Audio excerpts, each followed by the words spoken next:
Kilala ko yun ah. Best friend! Uy, Ano ginagawa mo? nagluluto, nagpiprito ng isda. Wala ba yung gasolina sa bahay? Wala kami kasi, naubusan kami. Eh ba't dito ako nagluluto?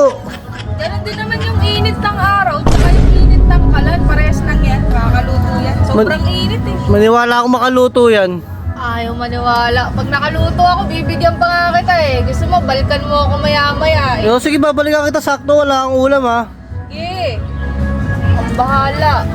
Magpayong ka dyan, sobrang init. Magbawa kang tubig dyan. One eternity later. Tapos na ba? Oo, tapos na. Sakto yung dating mo. Grabe naman yan oh. Natosta. Na-toasted. Kasi, di ba, 51 degrees Celsius tayo, pero parang 100 degrees Celsius. Boiling point, ang init. Paano yung kakainin ko niya? Parang lasay-lasay na. Di, masarap nga yan eh, oh. Walang halong chemical.